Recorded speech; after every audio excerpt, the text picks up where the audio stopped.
Money habits of the rich. In today's video, I'm going to reveal some of the habits of rich people. One of my hobbies is watching interviews of rich and successful people like Warren Buffett, Lori from Shark Tank, and Kathy Wood.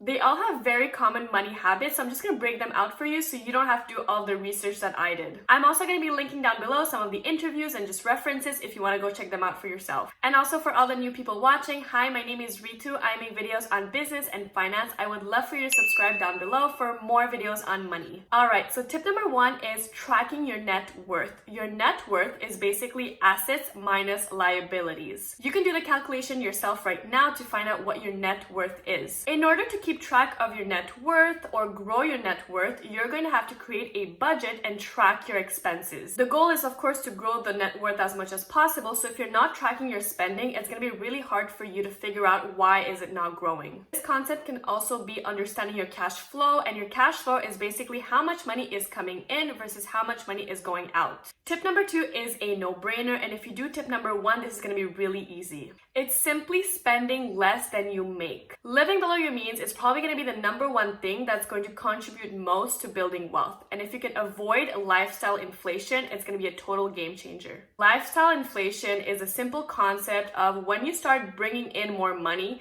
you also start spending a lot more money. Now, of course, spending $100 here and there on food is not the real issue. The real issue is when you increase your salary, let's say by $50,000, and you upgrade from your Honda to your BMW. This is probably one of the worst things you can do because cars are a depreciating asset. Instead, you want to take the difference between your previous salary from your new salary and invest that and continue living the same way you were before. Again, a few $100s here and there is not the main issue. You just want to focus on building more appreciating assets. Tip number three is expanding your financial education through reading. It doesn't have to be finance-related books. It can be psychology, mindset, pretty much anything non-fiction. You just want to fill your brain with new ideas. I also read the news. It's not something that I love doing, but I do like to know what's going on in the world, and it also helps me make more informed decisions when I'm investing my money. I have a YouTube video on all my favorite books. It's going to be linked up here and down below if you want to check it out after. Tip number four is start investing as soon as possible. I noticed that the majority of my audience here on YouTube is between the ages of 18 and 34. I'm going to be taking as an example investing at the age of 18 versus 34, assuming that you're retiring at 60 years old. Let's say Rachel starts investing at 18 and invests $1,000 every single month. Rachel has 42 years till she turns 60. She then will have $3.7 million. Now let's say Bob starts at 34 and invests even more than 18-year-old Rachel to catch up and puts $2,000. Bob has 26 years till he is 60 years old.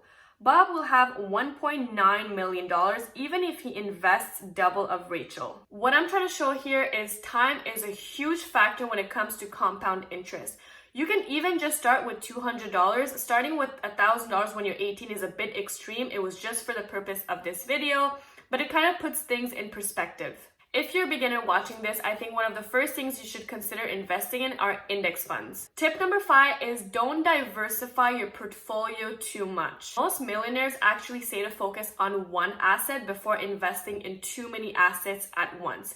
And it honestly makes a lot of sense. I know when I started investing 4 years ago, crypto was on the move, but I felt so overwhelmed with stocks and index funds that I'm kind of glad I stayed away from it because it would have been just too much for me. If I would have started investing at crypto at that time as well, I don't think I would have the strong foundation now that I have with my blue chip stocks and my index funds. I also noticed that most investors say to invest in about 6 stocks, no more than that, but others say between 10 and 15.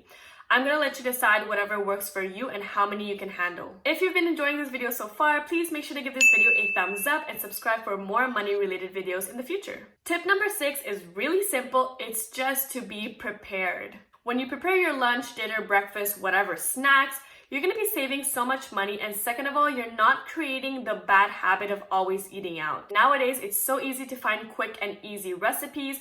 There's this thing going on TikTok right now that's like the rice salmon thing that literally takes 5 minutes. It's not just for money in this case, it's also your health. It's also not creating the bad habit of always having to depend on restaurants or ordering. Tip number 7 is to have multiple streams of income. Having just one is not considered safe anymore. You could be working your 9 to 5 and the next day your job can just be replaced by robots. I actually post so many side hustles on Instagram, so make sure to follow me on there. But some examples would be dropshipping, Amazon FBA, affiliate marketing, and so on. Dropshipping and Amazon FBA would be an example of profit income, versus your 9 to 5 would be considered earned income. Another source of income would be capital gains, which can be basically the profit you make from selling an asset such as stocks. Next, we have rental income, which is basically the money you make from renting out, for example, a room in your house. Another one could be dividend income, and that could be the dividends you receive from owning a dividend-paying stock. There's so many more, and honestly, none of these, in my opinion, is necessarily easy. It does take time to establish it,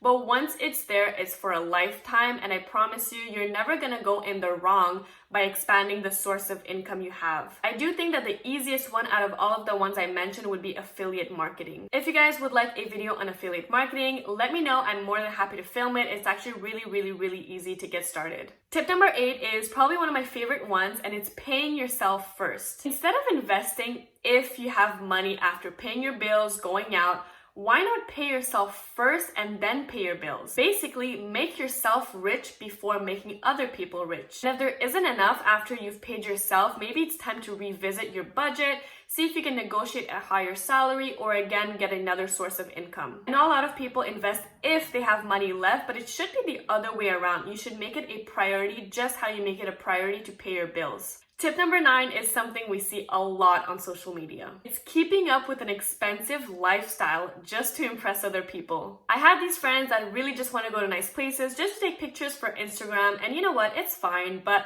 let me tell you guys something, nobody cares. Nobody cares about the fancy champagne bottle that you're posting. Nobody cares about your Gucci belt. Literally, nobody cares. And if someone does care, I would be worried. Buy what you can afford, and that's that. Don't focus on looking rich, focus on being rich. That's all I've got for you guys. I really hope you guys enjoyed this video. I actually had a lot of fun making this video, so I hope you enjoyed. Make sure to give this video a thumbs up, and I hope to see you in my next money-related video. Bye!